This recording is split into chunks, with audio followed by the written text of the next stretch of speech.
আপনার হাতে মাত্র ২০ মিনিট সময় থাকলেই একদম হাতের কাছে থাকা উপকরণ দিয়ে ঘরেই তৈরি করে ফেলতে পারবেন বেকারি স্টাইলের এমন মজাদার এবং সুস্বাদু বিস্কুট। ঘরেই যদি এইভাবে স্বাস্থ্যসম্মতভাবে পারফেক্টলি বেকারি স্টাইলের বিস্কুট তৈরি করে নেওয়া যায়, তাহলে দোকান থেকে আর কেন কিনে খাবেন।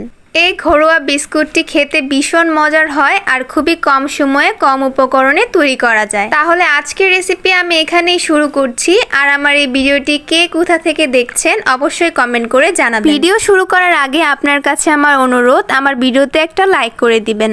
আর আমার চ্যানেলে নতুন এসে থাকলে আমার চ্যানেলটিকে সাবস্ক্রাইব করে পাশেই থাকবেন।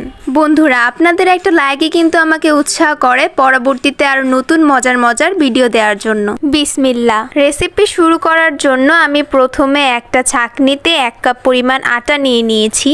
এরপর এর মধ্যে দিয়ে দিচ্ছি 1/4 টেবিল চামচ লবণ, 1/2 টেবিল চামচ বেকিং পাউডার আর 1/2 কাপ পরিমাণ গুঁড়া চিনি। এখন আমি সবগুলো উপকরণ ভালো করে ছেঁকে নিচ্ছি। সবগুলো উপকরণ ছেঁকে নেওয়ার পর দিয়ে দিচ্ছি 1 টেবিল চামচ সাদা তিল, তারপর দিয়ে দিব 1/2 কাপ রান্নার তেল। এবার হাতের সাহায্যে ভালো করে মেখে নিয়ে বিস্কুটের ডোটা তৈরি করে নিব। আমার বিস্কুট তৈরি করার জন্য ডোটা রেডি হয়ে গিয়েছে। এখন এই ডো থেকে বিস্কুটগুলো তৈরি করে নিতে হবে। আমি আপনাকে একটা তৈরি করে দেখাচ্ছি। এইভাবে প্রথমে কিছুটা ডো নিয়ে গোল গোল শেপ করে নিতে হবে।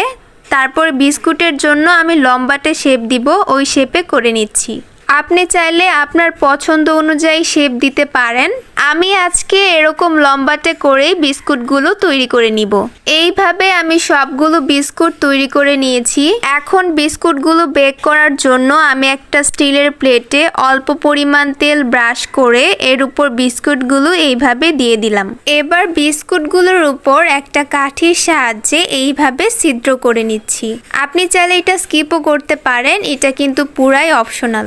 এবং আপনার পছন্দ অনুযায়ী যে কোনো ডিজাইনে এই বিস্কুটটা তৈরি করতে পারেন। বিস্কুটগুলো বেক করার জন্য আমি চুলায় একটা কড়াই মিডিয়াম হিটে গরম করে নিয়েছি। কড়াইয়ের উপরে একটা স্ট্যান্ড দিয়ে আমি প্লেট সহ বিস্কুটগুলো এর উপর দিয়ে দিলাম।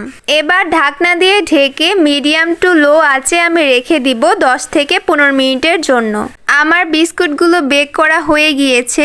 এখন কিন্তু বিস্কুটগুলো অনেক নরম থাকবে, তাই একটু ঠান্ডা করে নিতে হবে। তৈরি হয়ে গিয়েছে আমার ঘরোয়াভাবে বেকারি স্টাইলের তৈরি বিস্কুট। দেখতেই পাচ্ছেন কতটা মুচমুচে এবং আকর্ষণীয় হয়েছে দেখতে। দেখেই মনে হচ্ছে একদম দোকান থেকে কেনা বিস্কুটের মতো। 5 থেকে 6 মাস পর্যন্ত এই বিস্কুটগুলো অনায়াসে সংরক্ষণ করে খেতে পারবেন। তাহলে দোকান থেকে কিনে খাওয়ার কি দরকার, ঘরেই চটপট বানিয়ে ফেলুন এই মজাদার বেকারি স্টাইলের বিস্কুট। এই ছিল আমার আজকের রেসিপি। আমার এই ভিডিওটি যদি আপনার ভালো লেগে থাকে তাহলে আমার ভিডিওতে লাইক, কমেন্ট এবং শেয়ার করে দিবেন। আর আমার চ্যানেলে নতুন এসে থাকলে আমার চ্যানেলটিকে সাবস্ক্রাইব করে পাশে থাকা বেল আইকনটি অন করে দিবেন, যাতে আমার নিত্য নতুন ভিডিও আপনি পেয়ে যান সবার আগে। আর আমার এই ভিডিওটি ফেসবুক থেকে দেখে থাকলে আমার ফেসবুক পেজটিকে ফলো করে দিবেন।